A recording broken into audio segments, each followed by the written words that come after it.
Good morning, everybody. Good afternoon, everybody. Good evening, everybody, wherever you are, whoever you are. Welcome to this very important event. It's sponsored by the European Commission. The project is called EU-LISTCO, Limited Statehood and Contested Orders.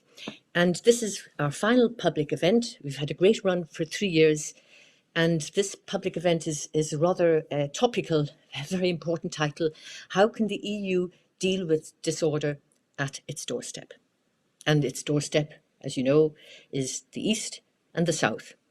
The East is Belarus, Ukraine, Russia, Azerbaijan, Armenia, Georgia, Moldova. And the whole idea of this event, it's a rather different one. It's to have a conversation for about 25 or 30 minutes. And please, who's ever out there, if you're listening in, don't hesitate to ask questions. I will see them and I will certainly read them out. And I will actually ask my great interlocutor to deal with them.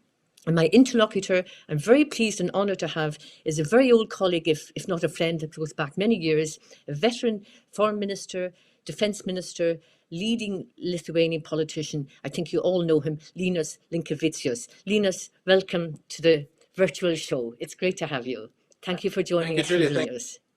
Thank you, Judy. Before Linas, it's very nice to have you. Before Linas came onto the programme, we might as well call it a programme, he actually went into one of the wrong webinars. I think it must have been one of the most entertaining webinars for the participants for the first couple of minutes.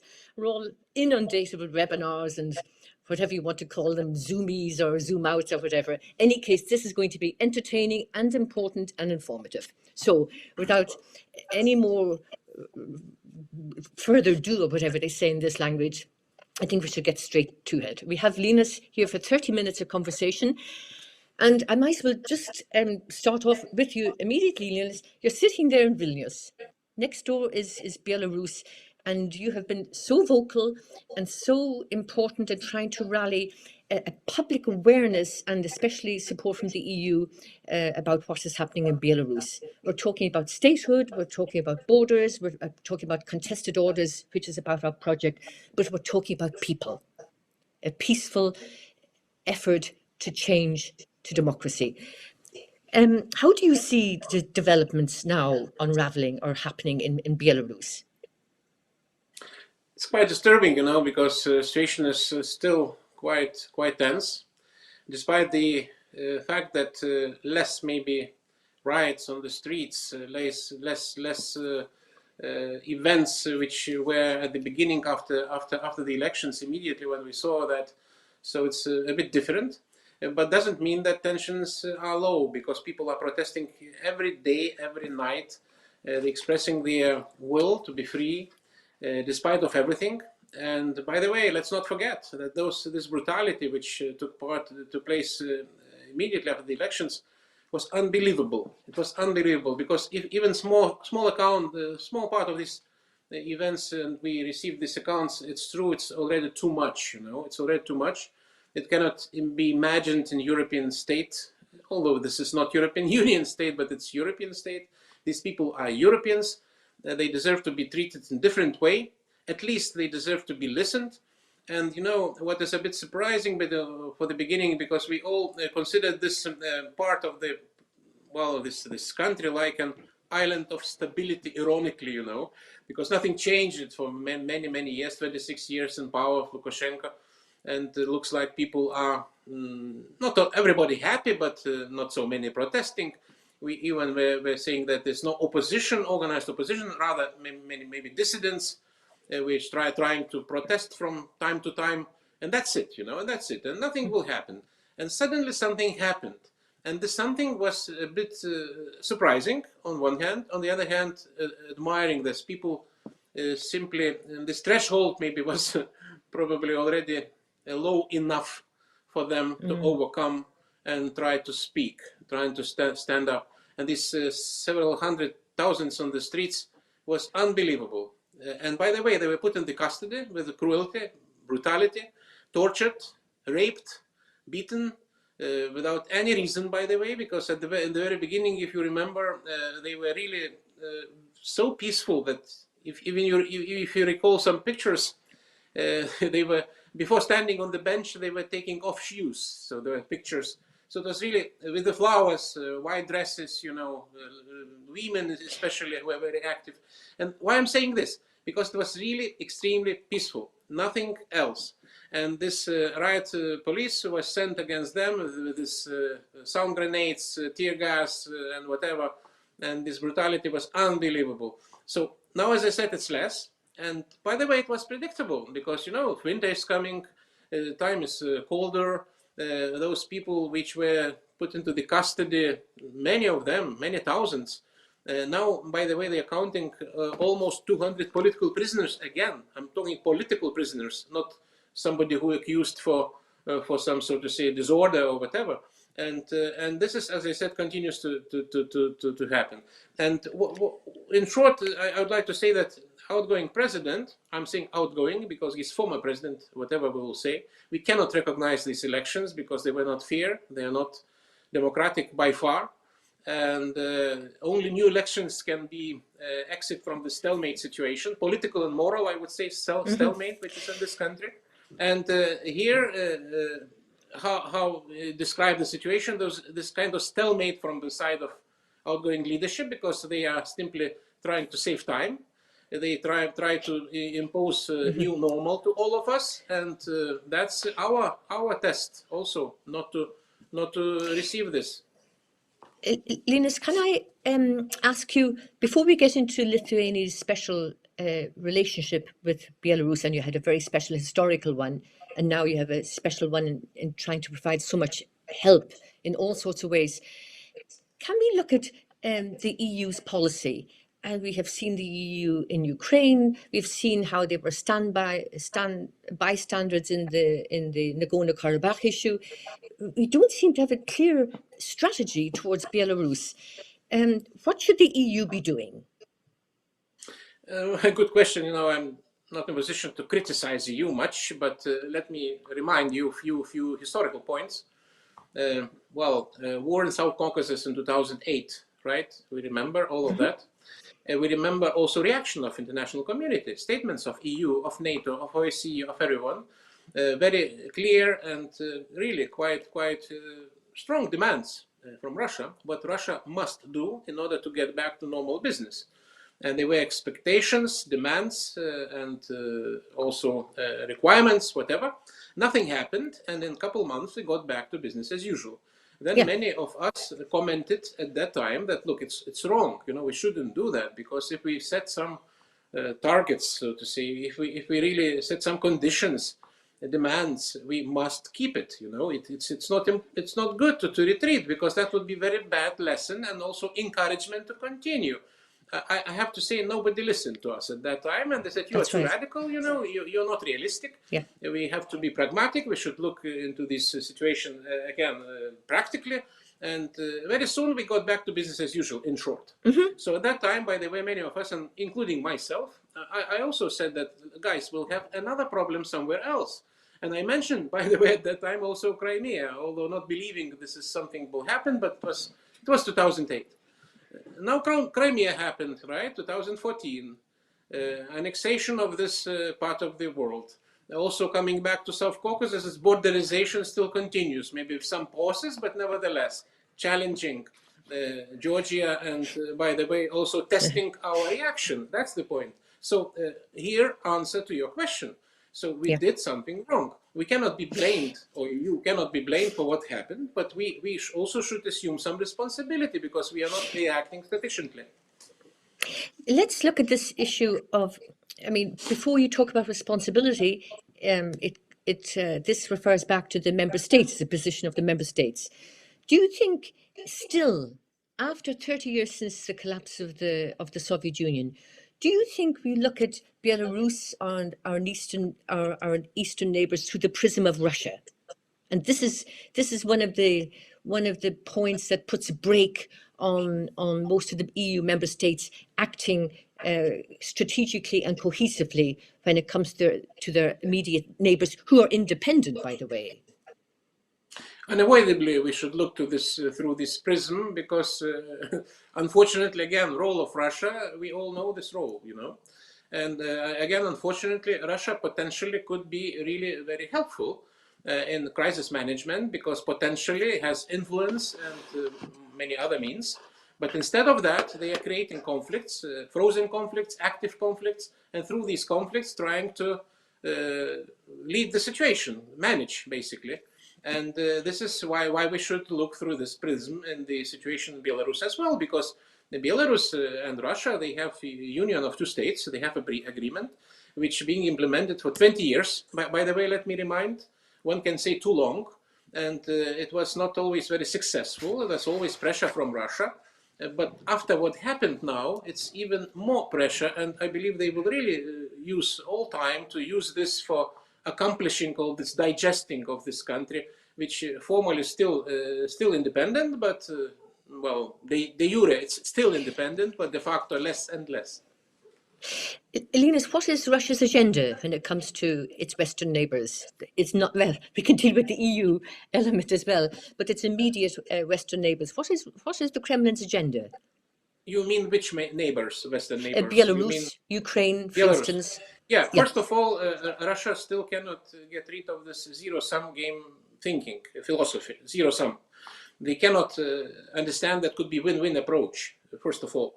And if they will not do that, if they continue to treat these countries as their backyard or sphere of their influence, and it will continue to demand that the world should take it as a reality, and simply giving them right to take here and to have this influence, if it will happen, so it will continue. So this is their task. And if we're talking about countries like Ukraine, or we're talking about countries like Belarus, they cannot imagine that this country can develop and go on their own, basically. This is not manageable even. So that's why they're treating and why they're acting, and they're calculating various options. But the end game is to be the only kind of country which is taking care of the situation. But we're getting into something very fundamental here, and it goes back to our 3-year project. It's a contested order and a kind of competition of values now. And if the European Union believe in values and principles and democracy, it's not about interference, but if it believes in these, in practical terms, when it comes to Belarus, Ukraine is another big issue, and the EU is very much engaged there. In practical terms, what can the European Union as a whole and the individual member states do on the ground for the Belarusian citizens? First, we have to agree that we should we have business with somebody or something which not acting along the rules we used to. And when we're discussing about this level playing field as a rule of law field, this is wrong. And these countries are not run along these lines, basically. Also Russia, by the way, and we're witnessing every time, and after this poisoning of Navalny, this dramatic putting him into the custody when he's back, and we are not talking about this today, but just reminding that rule of law means nothing in that country. So it's run by interests. And if we are not understanding this and trying to pretend that everything is normal, this is wrong from the outset. And I'm not saying that we should do the same, you know, when I'm saying that two teams playing soccer, for instance, and one team at the same time playing rugby. But it's soccer, you know, and the score is also a bit, so to say, adequate. But so I'm not calling for unfair play. It's not the case. But we should understand that other side has no rules, and they will do whatever needed to overcome that, you know, if it's not good for them. Be it international law. It's selectively applied, as you know. So here is the situation we should understand before acting or before doing anything. It's not yet done so far, because there is illusion that this country also equally playing in the same field along the same lines and the same rules, and that's always a failure. Since you wore a big hat as foreign minister and defence minister, we see that the European Union is a collection of member states with very different interests and very different threat perceptions, and it's very difficult to get a coherent strategy on a pretty high level. And when there is agreement, sometimes it's at the very lowest common denominator. What would you advocate for a much stronger foreign policy? Coalitions of the willing? I mean, the Baltic states are very vocal when it comes to Belarus. How do we get around this problem of weak foreign policy, which is our Achilles heel when it comes to our influence on the global stage? I would say that, first of all, we shouldn't shy away from existing differences and to spend time to discuss that. And this has to do not only with Belarus, it's strategy on Russia, strategy on China, and it was also not discussed for a long, long time, and we just started basically. We do not have common approach, right, on many, many other issues, and this is the reason why we do not have common strategy. And when we do not have common strategy, we're very difficult to act, very difficult to do that quickly, on time. So why we are sometimes too late, sometimes doing too little. And this is easy to say, but you know, there's no other mean to change the situation. I can place some examples. For instance, during our presidency in Council of European Union 2013, right? It was second part of 2013, already 7 years ago. And I remember when we discussed strategic communications, for instance, right? Fake news, which is now obvious to everyone almost. But at that time it was not obvious, and when we discussed and we said that let's take it, you know, as a challenge. Let's do something. And let's also have some strategic communication capacities, you know, developed, because we have to withstand this propaganda. It's becoming a weapon, you know. It's very sophisticated weapon. It's not conventional weapon. It's not tanks or artillery, but this is also brainwashing. This is big deal. So at that time, I remember our discussion was not very easy. Colleagues say, no, we are not going to do censorship. We are not going to stop something. It's freedom of speech. And we tried to explain that this is difference between freedom of speech and freedom to lie. It's not a human right to lie if you're doing that deliberately and brainwashing. So this is something else. Why I'm saying this? 7 years passed. Now we are in different situation. And when we discussed, for instance, Ukraine or Moldova or Georgia, at that time it was not so many speakers, I remember. Now when we're discussing, almost everybody has something to say. But you know why? Because of the changes, because of these developments, because of these hot spots, and also because of national experience. This is the main reason. Because after that time, they were also meddling of Russia into the elections in France, for instance, right? It was many other reasons. It was Salisbury. For UK, it was very painful, but apparently it was not only for UK.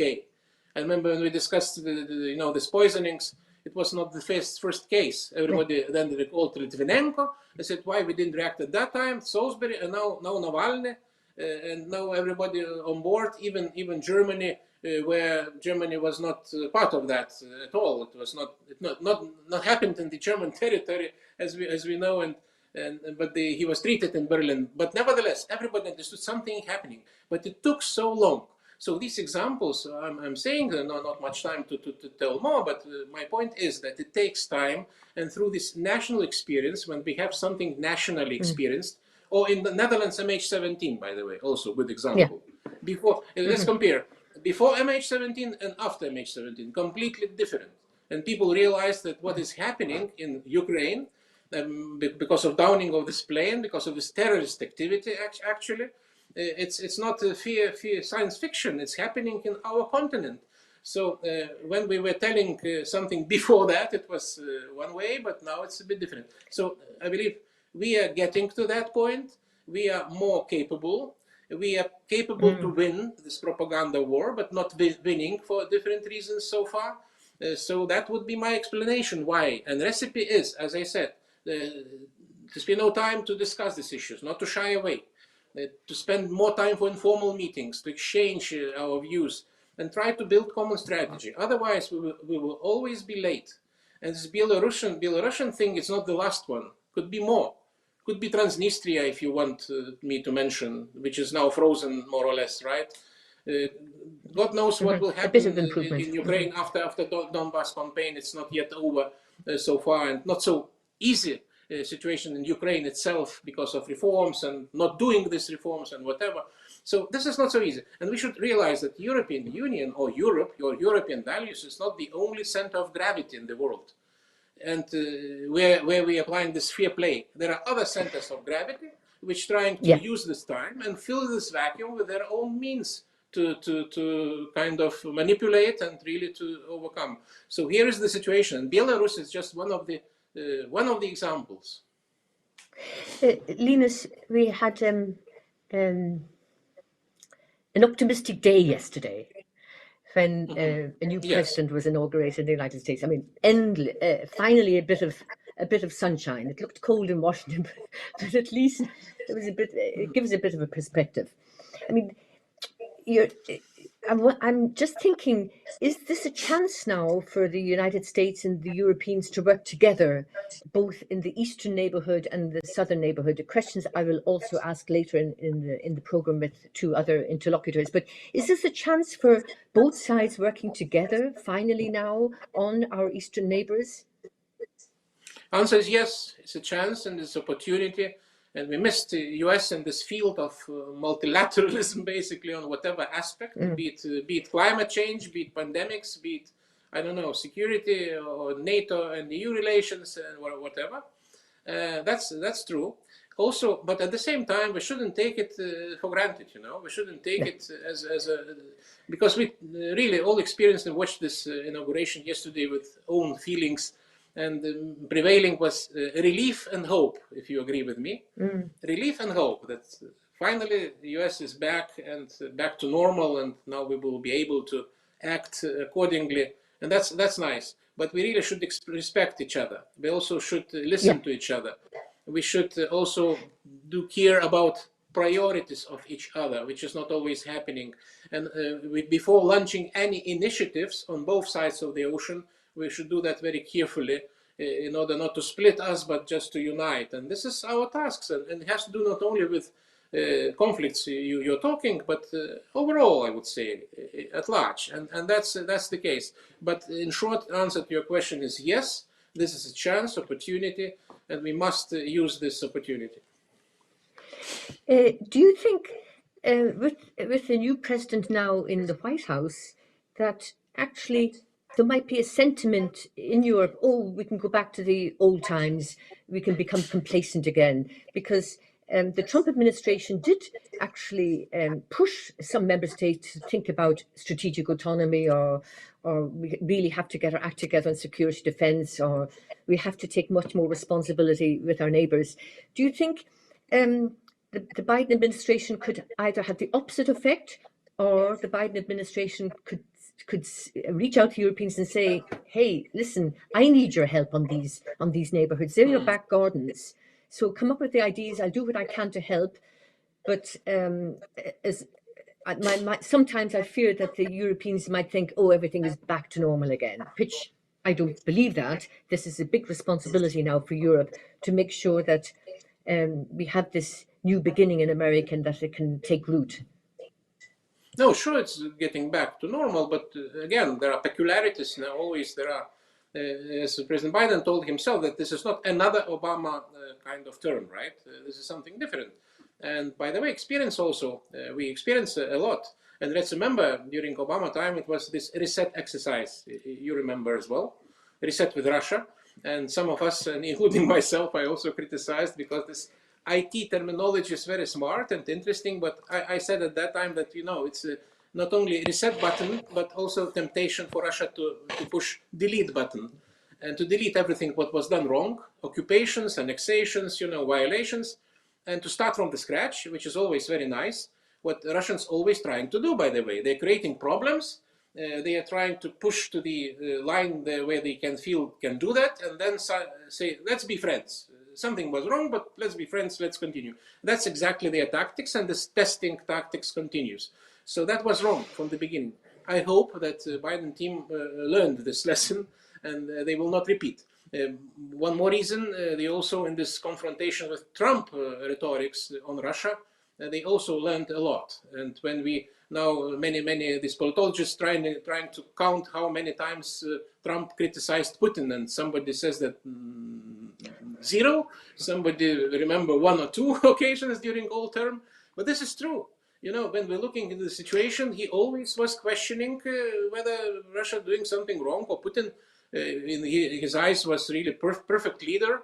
and he didn't trust it even his own service, secret service, when they providing material about meddling into the, so to say, elections, or let's say poisoning of Navalny, or even he tried to invite Russia back to G8, if we all remember, although European leaders rejected everything what he did rhetorically on Russia was definitely wrong. So Biden criticized that. I hope he will continue to criticize, but also at the same time to look at that realistically. So this is a chance.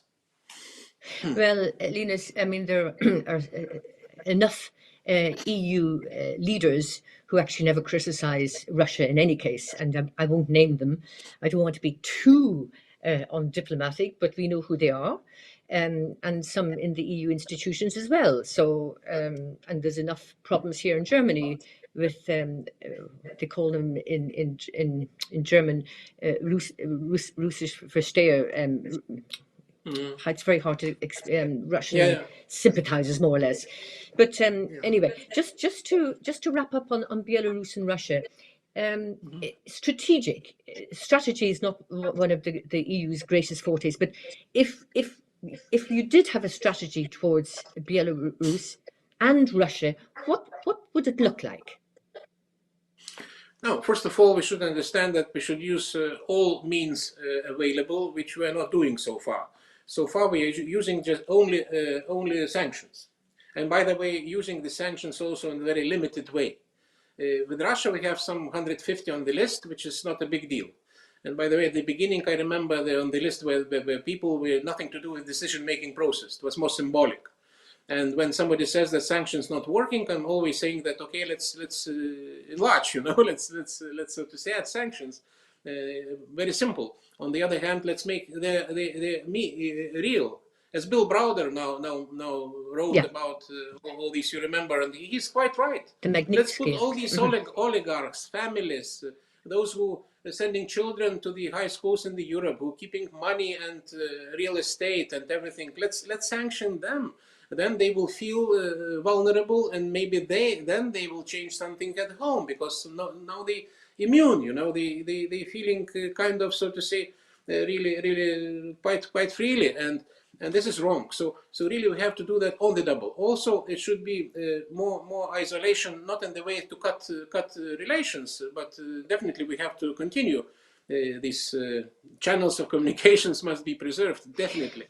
But now it's done too much.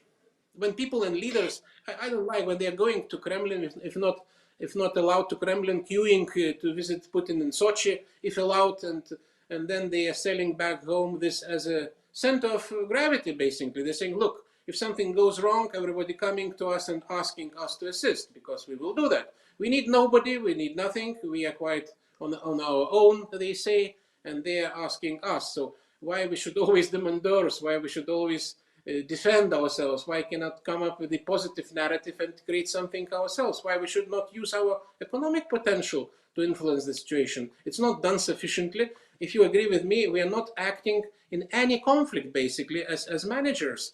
There were efforts on Iran some time ago. I mean, we EU, right? It was true. Now maybe this will be refreshed again after Biden administration coming in, but that's it. In Ukraine, it's Normandy, it's France and Germany, it's not EU. In wherever you can look at, nor the United States. Nowhere we are doing nothing. Even in Libya or call it wherever, so to say. Turkey and Russia taking care. As in Karabakh, right? It was recent conflicts, which again, EU Minsk group was put aside. EU did nothing. OSCE did nothing.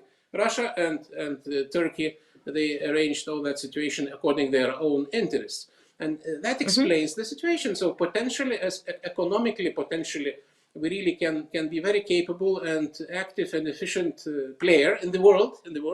But we are not doing that for some reasons, and one of the reasons is I told, very simple. We cannot agree on strategy.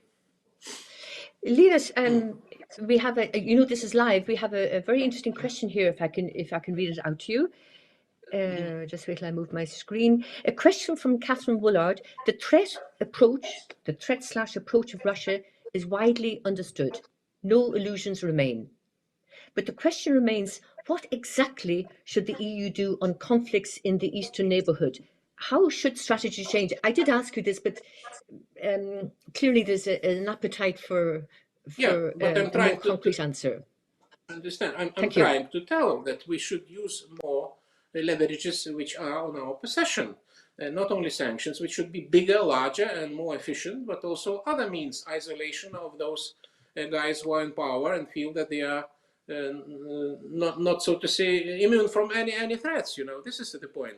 And also be more supportive to those who have chosen European way.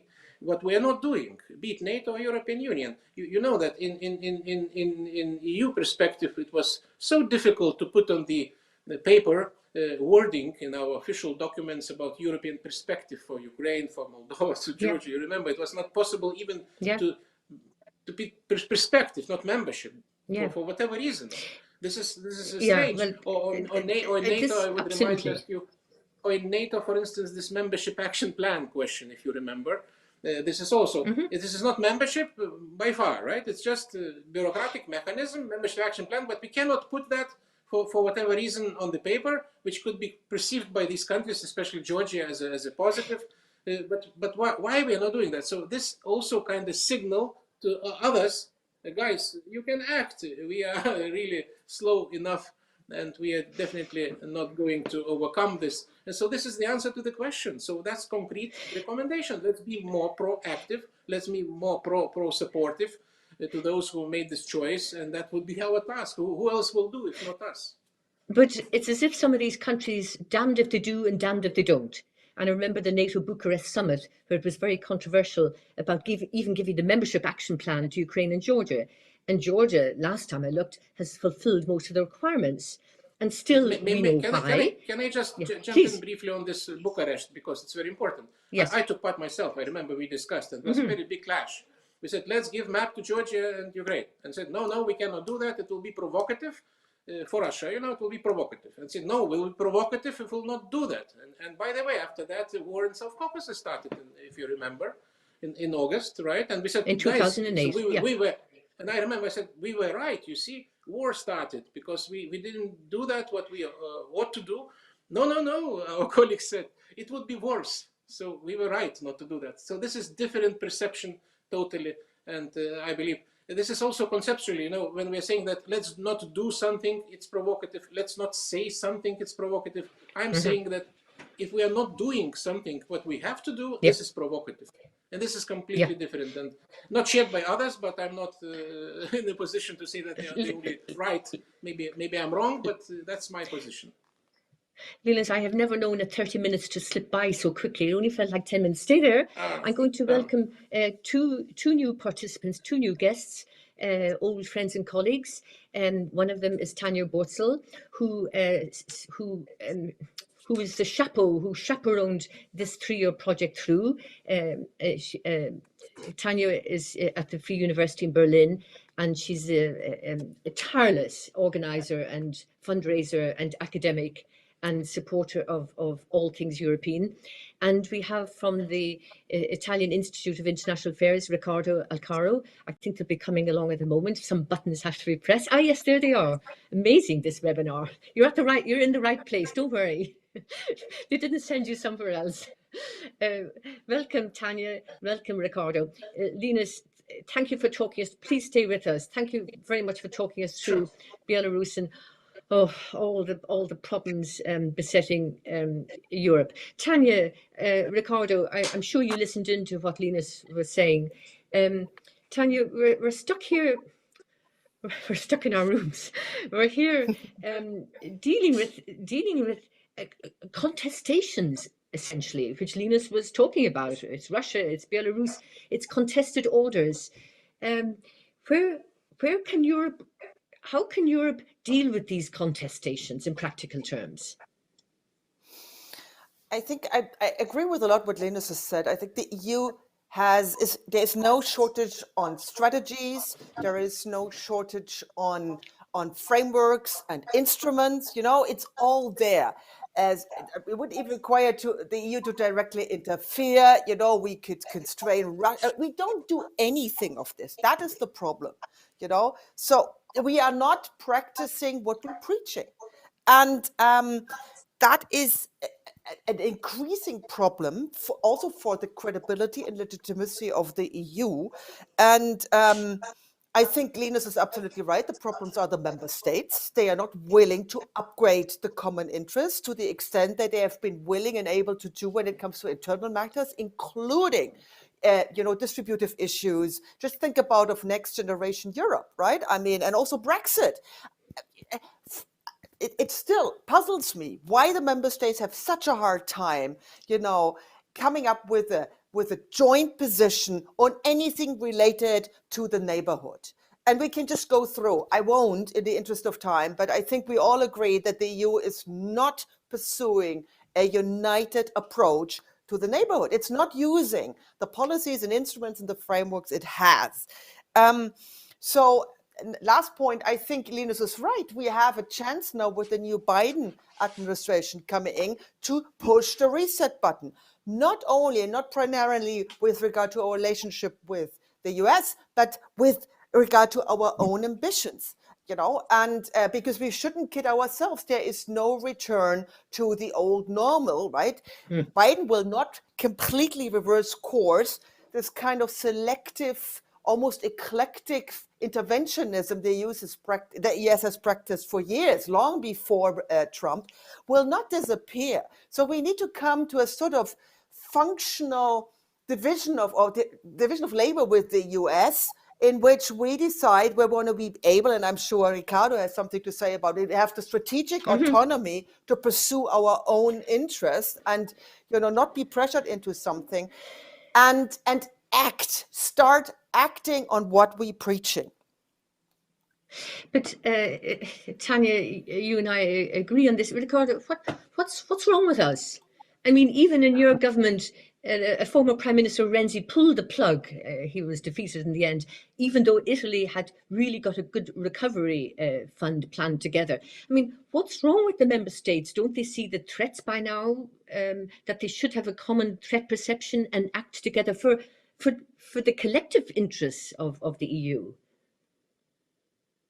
Well, first of all, I am ready and open and eager to talk about how complex the issue of all the contestation of relations with Russia, of the relaunch of transatlantic relations under Biden, but I'm not going into talking about Italian politics, because that's something that me as well. No, bad idea. The question you raise is a question a lot of people, me included, are asking themselves right now. So I don't think it is much of an interest, but going back to the very core question you asked, what's wrong with us? I don't think there is anything specifically wrong. I think we have a number of problems of perspectives. Let me just make a few examples. So listening to Linas, you had a feeling that the EU is so much divided on the eastern neighborhood, okay? Whereas if you sit in Italy and look at what the EU has done with regard to Ukraine in particular, you see, yes, there have been a lot of differences, different perceptions, different priorities, different preferences, but at the end of the day, there has been a semblance of a unitary action, or or at least a common policy framework. Whereas if you look at the south, Libya, Tunisia, the Middle East, even Turkey, there is where you see real differences and no single common policy framework whatsoever. So I would say that, I wouldn't be as tough as Linas has been in terms of assessing the capacity of the Union to find some cohesion as far as the East is concerned. Not least because Russia is pretty a big player. And, it's for a country such as Italy, or even a country such as Germany or France, turning the page on a 20 years attempt to re-engage and re-bring Russia into the family of European nations wasn't an easy task, wasn't an easy step to take. Much easier to contemplate that if you sit much closer to Russian borders. So I would also add to this, there is an inflation of expectations on the part of the EU. I know that the EU is is probably the first player to be blamed for that, because it talks quite loftily about its ambitions. But as far as I see it, the EU is still an instrument in the hands of the member states to increase the resilience to economic shocks, to turn permanently their disagreements into something they can always get over with through rules-based strategies, and also a way to, make the Italians more willing to listening to the Lithuanians, and the Lithuanians to more willing to listening to the Italians. But before we get to a point where we can actually agree on a single strategic platform, I think it is asking a bit too much. But there are people who think quite otherwise. Well, you've given us a sobering answer, because in fact we have kept the sanctions on Russia and they've been rolled over since 2014, which is no mean feat, actually. And I agree with you. Yes, we have these lofty rhetoric and ambitions, but nevertheless, the North sees the threats differently from the South. And you're right, Riccardo, the EU's performance in the South has been absolutely miserable. Perhaps it has been a bit better in the East. Before Linas, I've got a question that's just come in, if I could just break up a little to go back to the East. A question from Ramūnas Vilpasauskas. Lithuania tried various approaches, from support to democratic forces in Belarus to advocate of sanctions, versus acting as a pace setter in the EU. Still, to what extent does it work? I actually thought you were a pace setter in the EU. However, You asking me? do you want me to repeat it? Yes. Whom you asking me? Yes. Question to me. How it works? Yes. It works slowly, Briefly. and Briefly. yeah. So this is not easy, as it's part of the question. But I also, well, the answer is slowly, so not sufficient. But I'd like to react to what Riccardo said. It was not my point to say that we agree on everything except East. Of course, this is also a problem, and I also will be along lines you're talking, but we have to listen to each other more. And when I'm talking to my audience and talking about interests and cohesion, everything, I usually mentioning Lampedusa, how close it's to Africa, and this is also neighborhood, and saying it's not our neighborhood, but it's European neighborhood, and we should take it very seriously. So migration and everything, all these threats from south, should be taken very seriously. When I was defense minister and we sent troops to Afghanistan in the early 90s, believe me, it was not very popular. It was very beginning of our independence. We talked that this is not important for Lithuania. And it's really far away, and God knows why we're doing, but it's important for our allies. And we did that, and people understood, and this is the way to go. So we really have to do more to understand each other. That's the point. But my point was that's not sufficiently used time to discuss all these strategies, and otherwise we will move nowhere. We will just sit, discuss, and do nothing, which is not the option, basically, on whatever problem, whatever region, not only East, but also South, name it. Tanya, you were nodding your head. I don't know whether in exasperation. No, I mean, I'm not, relief, but we have to have some options. I mean, we have to. I agree with, the thing is, I agree with Riccardo, but we have these ambitions, and the question is how to harness them. And if it is, I hope we're not going to be sitting here in 5 years' time and say, oh, it's all the member states' fault. I mean, we have to move ahead and perhaps have a much more coherent foreign policy leadership in Brussels, that we delegate considerable authority to that person. But I think we have two options. Either we start living up to our ambitions and, start acting together, or maybe we should, the alternative is just to give up the idea of a common foreign security policy and stop, but we should stop creating this capability expectation gaps. You know, we develop ever a new strategy and we never live up to these strategies. We never use the instruments we have. We never use the economic and the political power the EU has, you know, to weigh in on countries like Russia, to stand up to countries like China. Quite on the contrary, some member states invite dictators, they celebrate them, right? And I'm sorry, I don't want to have anything to do with that as the EU. So sometimes I feel it might be better to give up these ambitions and simply acknowledge the fact that the member states are not willing to act together. And then the responsibility lies with individual member states. And coming back to this whole point about the coalition of the willing, right? Have a group of member states, you know, deal with these issues rather than blaming the EU or the member states or them blaming each other for not acting according to our ambitions. I'm sick and tired a little bit of these discussions that what we could and should do, and nothing ever changes. Well, when you bring up coalitions of the willing, whether on an EU level or NATO level, I get the same response from NATO and from the EU. Oh, this will undermine solidarity. But frankly, solidarity is undermined by not doing anything, in fact. And actually, coalitions of the willing might actually work, provided all the member states finance them to give the feeling of that kind of solidarity. If, say, there was a particular mission or peacekeeping, or dare I mention, a hard power mission.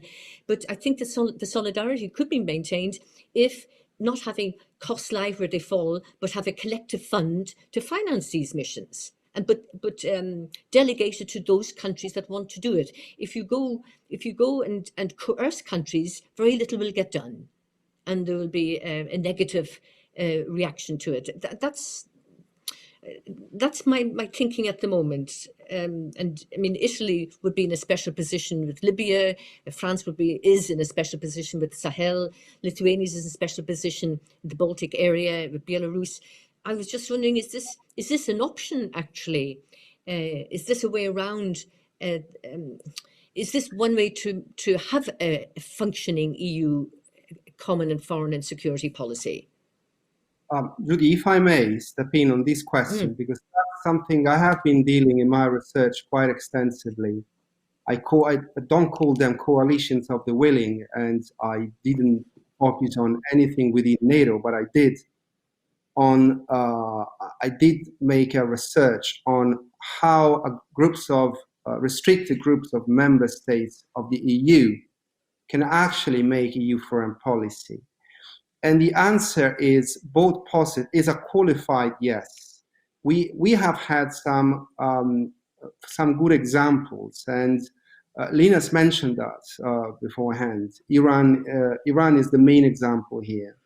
We had 3 EU member states at the time, 3 member states. Now, of course, the UK is out. But between 2003 and 2015, when the Iran nuclear deal was signed, the UK was still a member.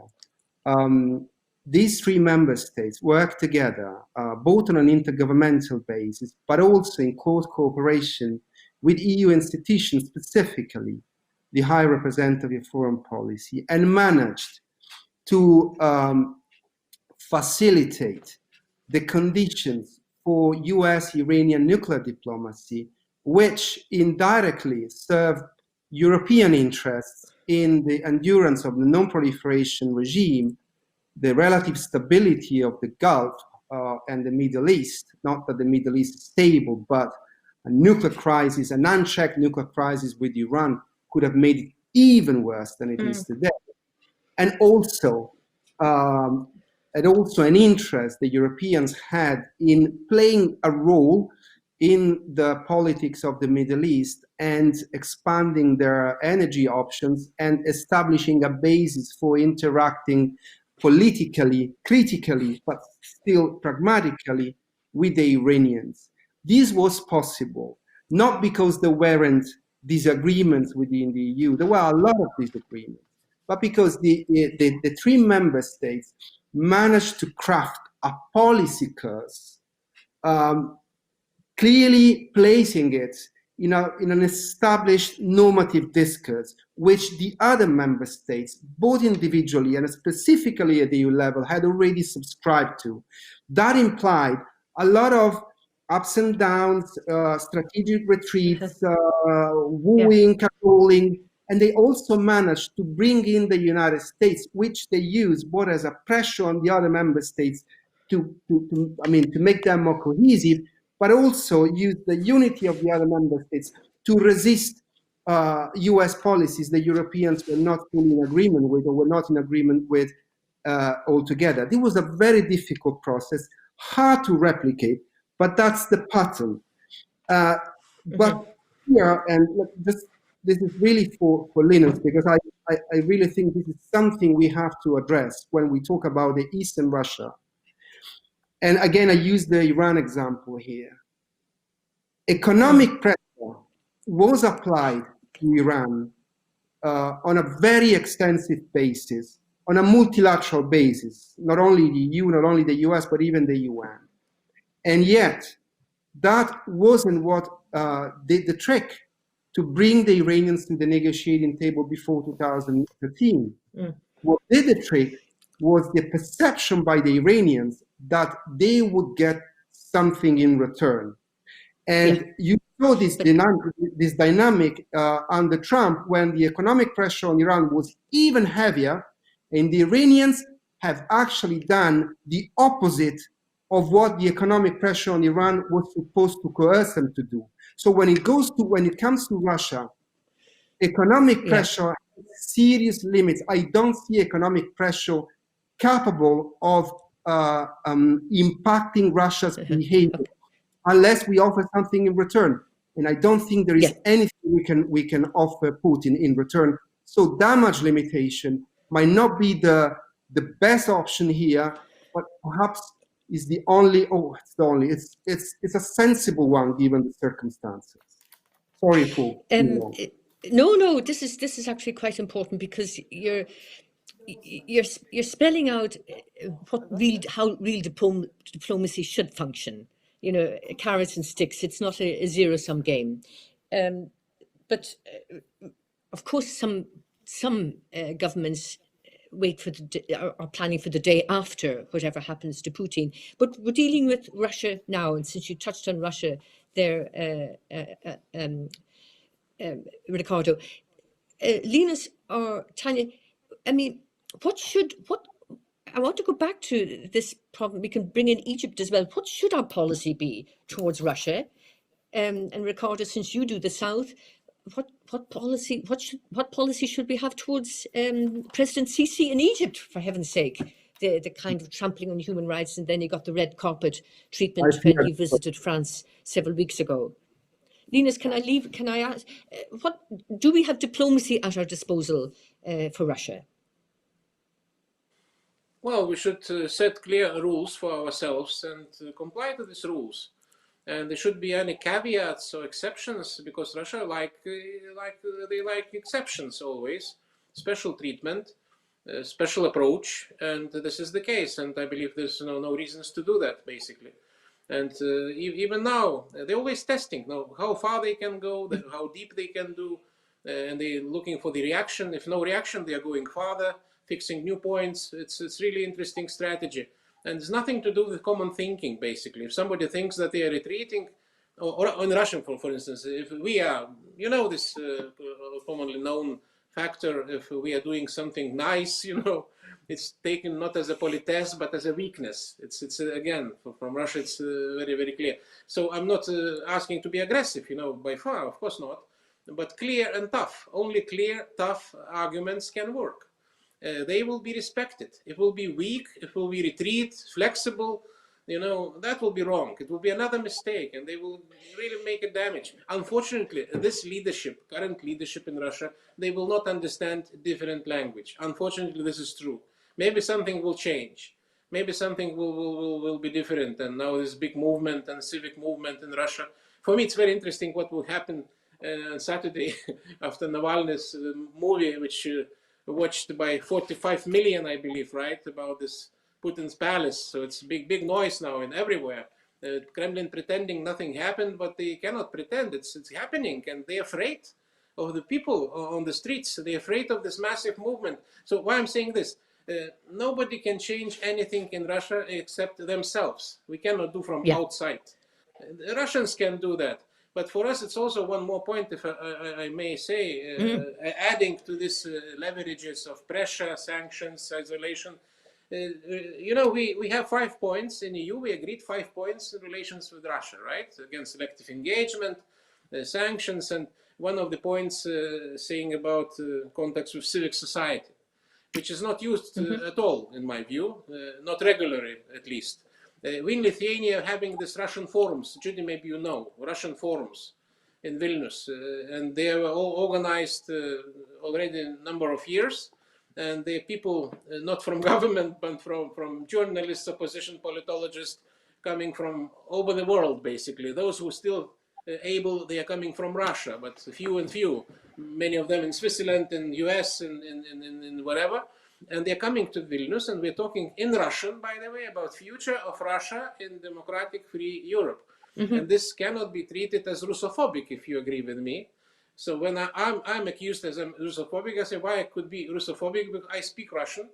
I even, when I told once, I once told to Lavrov that I can think Russian if I need, not only speak, which is even more dangerous maybe. No, but seriously, I like Russian poetry, culture, literature. Why I should be Russophobic? I have many Russian friends. Russia is bigger than Kremlin, and this is the case. So my point is, in short, leaders, those who are going to Russia, they must have regular contacts with civil society to talk to opposition, not only to government, also to talk to them, because time is very difficult for them. And this is also one more point, what I'd like to mention, which is really by far not used by many leaders in Europe when they are meeting Russian leaders. Yeah, it's a really good point. And it's something that this project was discussing this morning, Linas, about how to reach out much more. I mean, many live in bubbles. I mean, there's the multilateral bubbles, there's the UN bubble, there's the EU bubble, there's the NATO bubble. There's all these kind of bubbles. There's foreign ministry bubbles, there's institutional bubbles.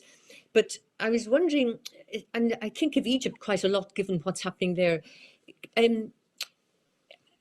Could the EU, could member states do more in reaching out to civil society, in reaching out to journalists, young academics, using the Erasmus program, helping young universities, helping academic institutions, going out to schools, giving that kind of perspective, even though the crackdown on NGOs in Egypt and Russia, not to speak of Hungary, an EU member state, and other countries, it is increasing. But surely this could be a role for the EU pushing forward its values. It could play quite a humanistic role, but actually a realistic role, which could dovetail well with our values and our interests. Absolutely, we have to do that. If I may, absolutely, that is something the EU can do, but that won't stop Russia, right? I think what we need to do with regard to Russia and also China, I mean, Egypt, quite frankly, I don't understand why Macron's been courting Sisi. I mean, I understand why, but I think at some point, national interests have to stand back here. And I don't know why the EU lets France get away with this kind of stuff. But my point is now Russia and China. And I think we should stop talking, making ourselves smaller than we are. Russia is a rent economy that heavily depends on its engagement with the West and the EU in particular. And even the state capitalism of China depends to a significant extent on economic relations with the EU. We are the largest market in the world. We should use the leverage that gives us for what I would call principled cooperation, not principled pragmatism, but principled cooperation. Of course, we should cooperate with China and Russia, but we need to draw red lines and we need to use our leverage to enforce these red lines. We've done it once with regard to the Crimean case, right? I mean, at least we imposed sanctions, right? And we could have done more, but this is the kind of, and I think Russia understands. Here, I completely agree with Linas. Russia only takes us seriously if we, stand to our values. I'm not talking about projecting our values into Russia. We should be very careful here, because that again gives Russia and China an excuse for, launching back. And there are subtle ways. We now call it democracy projection. So we do not explicitly promote democracy, rule of law, human rights, but there are ways, precise channels through which we can do that. But when it comes to standing up to these regimes, I think we just have to draw some red lines and then stand up. That's the least we can do. Stop courting dictators. Let's cooperate with them, but also let's draw some red lines and enforce them together. And we do have the leverage to do so. Riccardo, your neighbourhood, your southern neighbourhood expert on this. Is it possible to do this? Yes, cooperate, but set our red lines. We don't seem to be doing it very well in the southern neighbourhood. It is possible, yeah, but it's quite difficult, and even when you have to do with Russia, there is a geopolitical magnitude of the issue, which is much bigger than what you find in the south. The south is just a geographical reference to a region which is extremely differentiated. I mean, it's a bit of a Eurocentric perspective. It's not a bit. It's definitely a Eurocentric perspective, the one from which we call a region which may have its similarities, but it's basically a region of different regions, just the south. But I mean, you ask different questions: how to deal with authoritarian states, how to deal with authoritarian states which are also great powers, how to deal with authoritarian states which are great powers and economic giants like China. So the answer, I know that we set the rules and we follow the rules, has the appeal of clarity. But to me, there is too much abstraction into that. And I do think that some form of pragmatism and realism, not only in terms of what we can do with regard to an external player, but also with regard to what we can do among ourselves. And I go back to the issue of the European Union being, yes, an actor, but also a platform, a collective undertaking, whose primary goal is that of managing the relationship of its own members. And of course, it also involves creating more common ground gradually, and that common ground is rarely a big common ground, on external issues, on foreign policy issues. If you, so for instance, Egypt, which is an extremely problematic country for a number of reasons. I mean, but you can certainly do more at the EU level when Egypt or Egyptian authorities are somehow responsible for the killing and the torture, after torturing him, of an EU PhD student. I mean, the amount of, the lack of a concerted response to that by Italy and the other member states is astounding. Astounding. On the other hand, you can reduce Egypt's sway over the member states of the EU if you reduce Egypt's centrality to the Middle East, which, by the way, it's not even that central any longer, but still it plays a role. And that involves a kind of action on the Middle East, which so far the Europeans have been, to a certain extent, carrying out by trying to solve the nuclear issue with Iran, because that would create a more stable and less divided region. So, okay, please. Alcaro, thank you for this. 2 points. I just want to say something to people who are listening in, don't hesitate to shoot me some questions. They do reach me through the stratosphere, so don't be shy. But I want to go back to the title of this whole project. How can the EU deal with disorder at its doorstep? And disorder is a very it's a very ambiguous word, because disorder, we've got disorder in Belarus, but it's peaceful by the demonstrators. But the disorder is being perpetuated by Lukashenko staying in power. If you take Egypt, Riccardo, it is a kind of disorder. It is an imposed stability, which, if it breaks down, will lead to massive disorder and migration, refugee crisis. So the kind of stability that Sisi is imposing on Egypt is the kind of stability that Macron likes, because he thinks this will deter terrorism. But one day the genie will get out of the bottle, and heaven knows what will happen. It won't be an Arab Spring like it was 10 years ago. It'll be something probably more dramatic and more radical. So what I'm saying is that the flaw in EU policy is sometimes it prefers the status quo and stability over messy democracy, over messy transitions. Transitions are very, very messy, but they have to be undertaken if you want to reach this democratic kind of goal. So I think the EU hasn't really worked out if they want to preserve the status quo for the price of stability, or if they really want to recognize that democracies are messy, but these are the things that we built after 1945.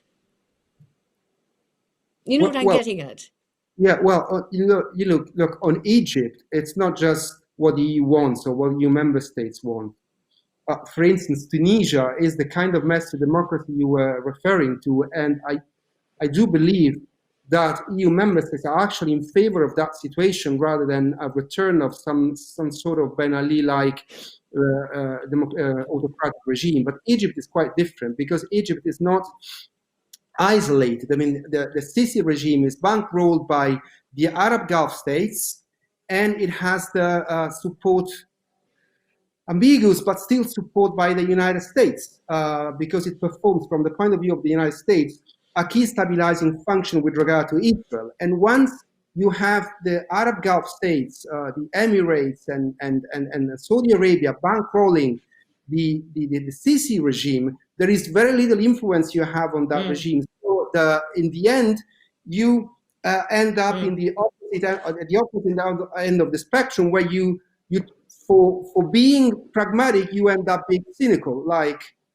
I think Tanya thinks correctly so, that Macron has been in giving Sisi that kind of reception, which was pretty a spectacle and not a beautiful one. Linas, can you jump in here and take up my point about this disorder at the EU doorstep? I mean, there is disorder. And yeah, look, but it's also not just disorder, Judy, but it's also worse. Disorder is disorder. It's just lack of order. But when we have brutal dictatorship, abusing own people, it's a bit different, it's a bit more, and we have to treat it differently. And again, coming back to Belarus, what we can do. Again, a few examples. It's like workshop of ideas, right? What we can do. So again, I mentioned sanctions. After 2010, we had 133 on the list, including Lukashenko on the sanction list. Let me remind, now we have less than 100. And it took time until we put Lukashenko on the list, because we still discussed. So how many time passed after this event, and we still in that situation? What we have to do, we have to expand sanctions, individual, and also add economic sanctions, which now it's advised also by Svetlana Tikhanovskaya and others who is in Lithuania and trying to be as active as possible to support these people. We are not doing that so far. Also, what we have to do, we definitely should go after those who made this possibly crimes. And international investigation is a must, in my view. Not just sanctions, but investigation. There are different forms, but it was also a resolution in European Parliament asking to do that, right? Now, usually there are many good resolutions passed in the European Parliament, but nobody implementing them. But this is really the case, so let's do that. This is the answer. So my point is, let's not invent wheel here. And everything is, and also as Tanya said, many structures and mechanisms are in our possession, but we are not using, definitely. We even not using and not doing what we agreed upon politically in Euro Parliament. So this is the case, very simple. And this is my point is why I try to intervene, because it's not just disorder, it's something worse. So we should also grade where is disorder is very bad, let's help them, but where it's brutality and dictatorship like in, we cannot, for instance, recognize this leader. He cannot, now he counts on time, right? He believes that time will save him. Everybody will used to this new situation, new normal. Everybody will be tired about this problem and say, look, we cannot do much, so let's continue along these lines. That will be worst outcome. He should understand that nobody will recognize him. And now when ambassadors going to Minsk and giving credentials to this guy, this is a very concrete example what shouldn't be happen, by the way. Very simple, but this is legitimizing. Exactly, he needs that proof. He needs that backup. And I'm afraid it's not the case. So this is very clear, concrete example what we shouldn't do and what we should do. And this is simple as it is, but I don't know whether it helps. And look at the head of the World Hockey Federation going to Minsk. Decision after pressure, it was and this bear from, hug with was, Lukashenko, exactly, astonishing. Yeah, and he can't deny that he didn't know what was happening. Anyway, that's been called off, thanks to the Baltic states and other pressure. As a journalist, as a sort of former journalist now, I find it surprising, and I was wondering, has anybody got an answer to this? Why the coverage of Belarus has radically reduced, and the coverage of the Middle East as well, which is very worrying, because this is about conveying information and facts and analysis. And I was wondering, have any of you got an answer to this lack of this, in my view, weakening foreign coverage of what's happening in our neighborhood? Well, Judy, I mean, the attention span is pretty short. Whenever something dramatic happens, attention is focused, and then we move on to the next. And COVID, I mean, we are understandably, of course, now concerned about the pandemic and its economic and social consequences. And nobody talks about the pandemic and the economic and social consequences of the pandemic in the neighborhood, right? And something has to happen. It's same in Belarus. If Lukashenko would really use heavy repression, Belarus would be back on the news, right? So it's a kind of ambivalent thing. Let me add one more thing to the question of how to deal with disorder. I think in terms of what we can do, it's one thing. It's also about the don'ts. And that involves not courting dictators, but also not leaving the neighborhood and the problems that arise from order and disorder to other actors, to Russia and Turkey in particular. I'm not only talking about Syria and Libya, I'm talking about the Nagorno-Karabakh conflict, for instance. Where was the EU? We were completely absent, and it was in the news. I mean, European media reported about what's going on and what Turkey and Russia did, and how Russia, in a way, betrayed Armenia, right? And how Turkey interfered in this one. The EU was completely absent. I mean, it is astonishing. I mean, don't we care? Maybe it's too far away, but I mean, it sends a signal to the neighborhood countries that when push comes to shove, the EU is sort of, not there. So we should at least take a seat at the table and say, look, we also have a claim in the region, and and make our voice heard. Tanya, it's not as if the EU offices in these countries don't know what's going on. I mean, one should hope that they are informed. I won't name names, but I remember sitting in the commission in a commissioner's office in August. Linas, this will interest you. In August 2013, and Russia was already imposing chocolate embargoes of chocolate imports from Ukraine and intimidating Crimea. And I said, "Don't you understand what's going on? There's already embargoes." Oh, I didn't know. I said, "What's your office doing in Kiev?"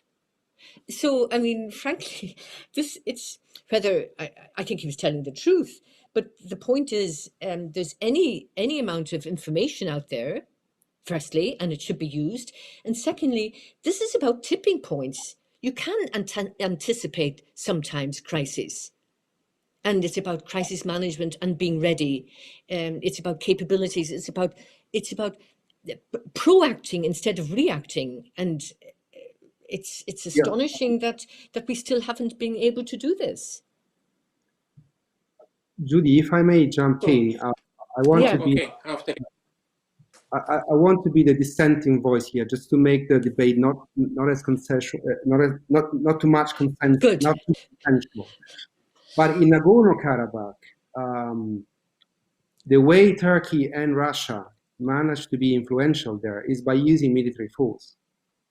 And the EU or no EU member state has the capacity, a strong interest. Yes, in abstract, there will be an interest for the EU to play a role there.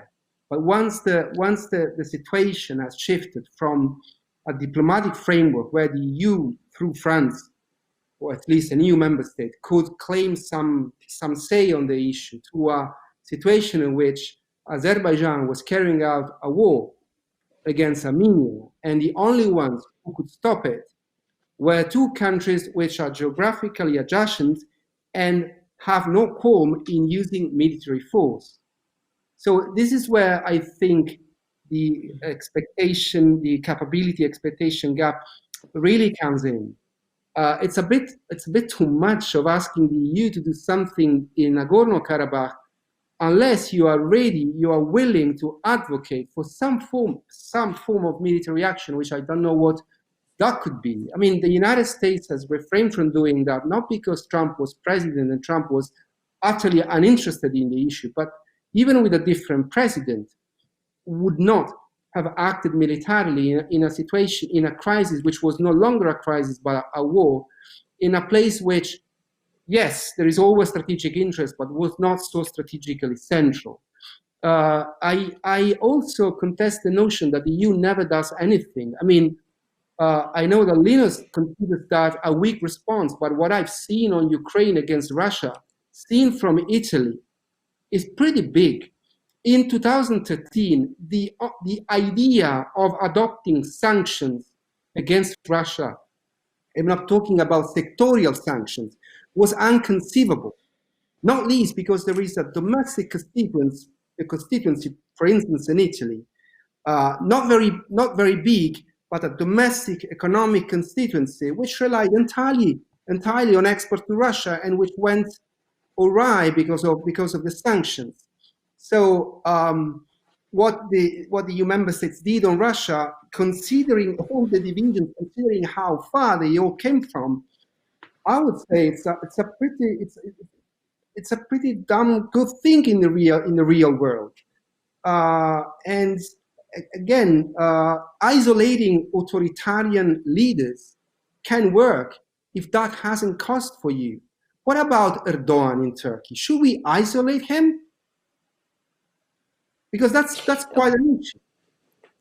Well, Riccardo, the EU has a reputation for being so divided on Turkey in any case, and there's so many different views in the capitals about this very issue. Just one quick point about Nagorno-Karabakh. Yes, Russia and Turkey used military power. This was hard power, and especially the use of drones. And you were saying the Europeans have no interest in this. But in fact, our interest is that it has changed the geostrategic atmosphere in that part of the Caucasus. Now that Russia and Turkey are actually there, we're out of this picture now, and I don't think this is very good for our interests. That's the first point. Yes, I completely agree with you on Ukraine. We haven't done badly at all, and this is largely due to Chancellor Angela Merkel. Actually, she kept the EU absolutely together on this and pushed it. I mean, a lot of countries are very wobbly on this. So, I mean, there are some successes, provided we know we have to go the long haul with Ukraine. But at the end of the day, we need a strategy towards Russia. On Turkey, there's a council meeting next week. I think it'll be more devoted to the pandemic, but Turkey is back on the agenda again. But maybe I don't think we are too hard on ourselves. we have to be hard on ourselves because we have set these ambitions and we have to deliver them.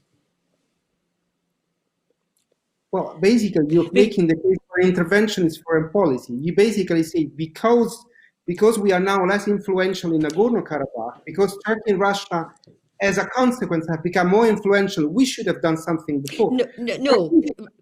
Dangerous path. I'm not saying this. And when NATO intervened in Libya, NATO changed the mandate along the way. And when Gaddafi was toppled, NATO didn't have any plan for the day after.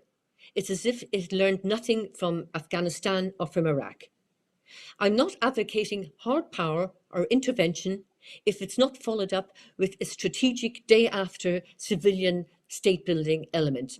One has to follow the other, firstly. And secondly, hard power, now that Britain is left, we have only one hard power country left, and that is France. And France's big interest and big fear is the Sahel, which explains one of his reasons why he is close to President Sisi of Egypt. We have only 7 more minutes. If anybody outside wanting questions, we're still open. Please, Tanya, did you want to say something?